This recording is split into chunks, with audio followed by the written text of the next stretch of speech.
Assalamualaikum warahmatullahi wabarakatuh. Alhamdulillahilladzi qala fi kitabihil karim. A'udzu billahi minasyaitonir rajim. Bismillahirrahmanirrahim. Syahrul Ramadhanal ladzi unzila fihil Qur'an hudal linnasi wa bayyinatin minal huda wal furqan.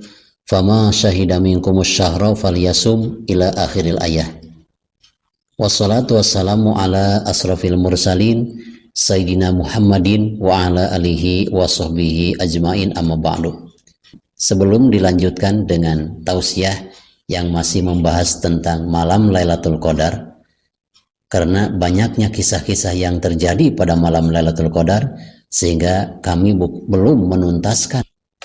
Maka sebelum melanjutkan kisah tersebut, marilah kita berdoa kepada Allah Subhanahu wa taala agar kita diberikan kecerdasan oleh Allah Subhanahu wa taala. Kita cerdas, anak cucu kita pun cerdas. Untuk itu silakan doa ini dihafal dan bisa diajarkan kepada anak cucu kita agar kita diberikan oleh Allah Subhanahu wa taala kecerdasan seperti kecerdasannya para nabi.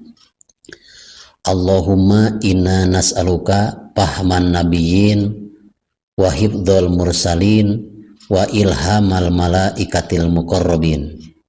Allahumma akhrijna min dhulumatil wahmi wa akrimna binuril fahmi wa sahhilana abwaaba fadlik wansur alaina min khazaini ilmika ya arhamar rahimin.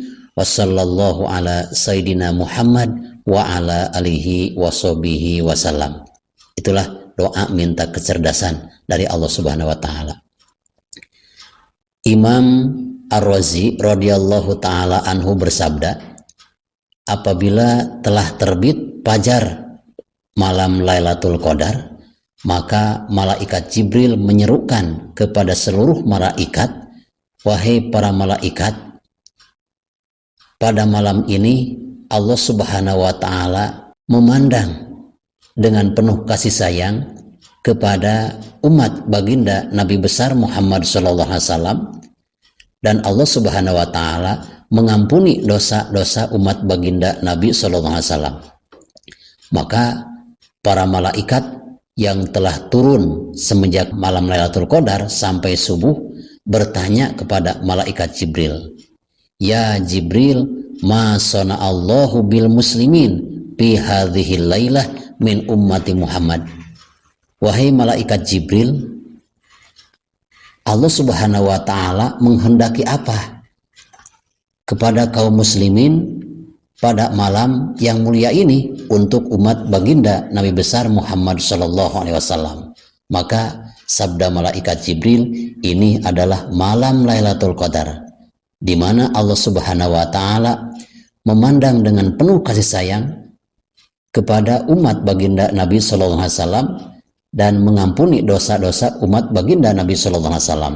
Illa arba'ata nafarin, kecuali ada 4 orang yang tidak akan mendapatkan ampunan dari Allah Subhanahu wa taala.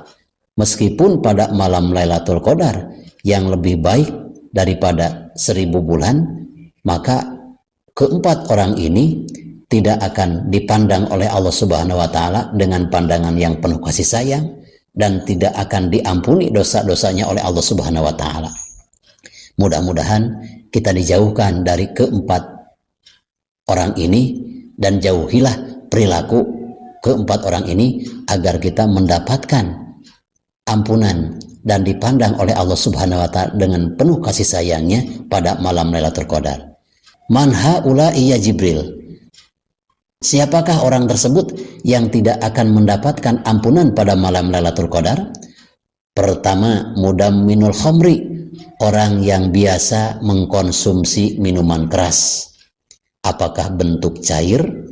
Apakah bentuk misalkan di luar bentuk cair, serbuk ataupun yang lain? Semacam ganja, berarti itu termasuknya minuman keras. Karena apa? Sebab termasuk ta'rif kullu ma yazilul aqla bahwa khamrun. Setiap segala sesuatu yang bisa menghilangkan akal pikiran itu adalah namanya khamr alias arak. Termasuk sabu, ganja, nikotin heroin dan yang lain-lain, apabila dikonsumsi oleh kaum muslimin dan tidak bertobat pada malam Lailatul Qadar, maka yakin orang tersebut tidak akan mendapatkan ampunan dari Allah Subhanahu wa taala.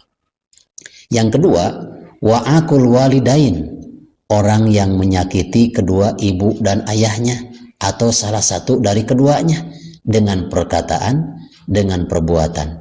Sungguh nista ketika seorang anak ada di luar negeri, ibunya dan ayahnya menelepon dari kampungnya agar anaknya pulang karena dikhawatirkan ibunya sakitnya sudah keras. Jawaban anak tersebut, karena profesinya sangat sibuk di luar negeri, sehingga maaf ibu, saya tidak bisa pulang karena pekerjaan saya belum tuntas. Masya Allah, ketika seorang ibu dulu ketika membesarkan anak-anaknya, walaupun sedang makan pun, ketika anaknya BAB ataupun kencing, si ibu dan ayah tersebut minum dan makannya dihentikan untuk membersihkan kotoran-kotoran anaknya. Ketika anaknya telah sukses dan ibu ayahnya di kampung sakit keras, sampai-sampai anaknya tidak bisa pulang. Masya Allah. Maka pada malam tersebut, meskipun malam Lailatul Qadar sangat dimuliakan oleh Allah, tapi bagi orang yang suka menyakiti kedua orang tuanya, ini tidak akan mendapatkan ampunan dari Allah Subhanahu wa taala. Juga dalam hadis yang tercatat dalam kitab Sulamut Taufik, apabila seseorang menyakiti kedua orang tuanya atau salah satu dari keduanya, maka Allah Subhanahu wa taala akan menurunkan siksaan. Banyaknya siksaan tersebut akan diberikan kepada orang yang menyakiti kedua orang tuanya lebih banyak dari tetesan air hujan yang turun dari langit ke muka bumi. Na'udzubillah summa na'udzubillah min dzalik. Yang ketiga, orang yang tidak akan mendapatkan ampunan dari Allah dan tidak akan dipandang oleh Allah pada malam Lailatul Qadar dengan penuh kasih sayang, wa qati'ur rahim, orang yang memutuskan tali persaudaraan. Banyak sekali antara adik dan kakak, paman dan keponakan tidak mau bersilaturahim, malah memutuskan tali silaturahim. Karena apa? Karena perebutan harta waris. Sedangkan harta warisan tidak diperebutkan. Karena apa? Sudah ada aturannya. Anak laki-laki 2 bagian, anak perempuan 1 bagian. Kalau misalkan anak perempuan mau mengambil harta warisan ayahnya, mau disamakan dengan bagian laki-laki 2 bagian, berarti itu bukan memakai hukum waris, tetapi ini di luar hukum waris. Karena memang hukum waris itu menentukan anak laki-laki 2, anak perempuan 1 bagian. Karena terjadi perebutan warisan, sehingga antara adik dan kakak penuh dengan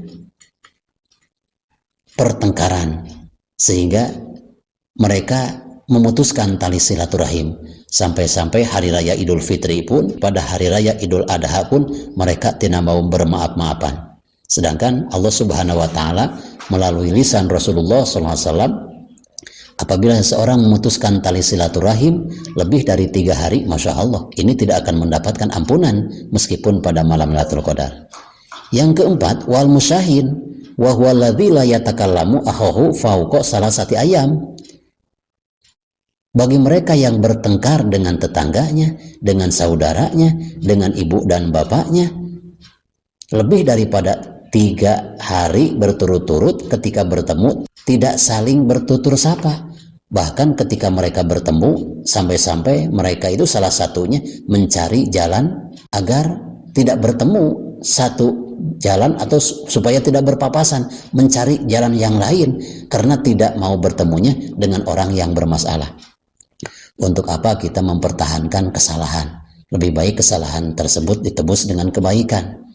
Apa untungnya kita tidak mau akur dengan saudara sendiri? Karena itu semua tidak akan menjamin kita untuk masuk surga. Dan pada malam Lailatul Qadar kita tidak dipandang oleh Allah Subhanahu wa taala untuk mendapatkan rahmat dan tidak akan mendapatkan ampunan. Jadi apabila kita bertengkar lebih daripada 3 hari sama saudaranya, ketika bertemu pun tidak mau berpapasan, bahkan menghindar, mencari jalan lain, maka orang tersebut tidak akan mendapatkan ampunan dari Allah Subhanahu wa Ta'ala, sekaligus tidak akan dipandang oleh Allah Subhanahu wa Ta'ala dengan pandangan yang penuh kasih sayang. Sahabat channel Rahmatul Ummah yang saya cintai dan Allah muliakan, mudah-mudahan tausiah ini bermanfaat, khususnya bagi saya dan umumnya bagi kita sekalian. Khudh ma sofa wada ma kadar billahi fi sabilil haq. Wassalamualaikum warahmatullahi wabarakatuh.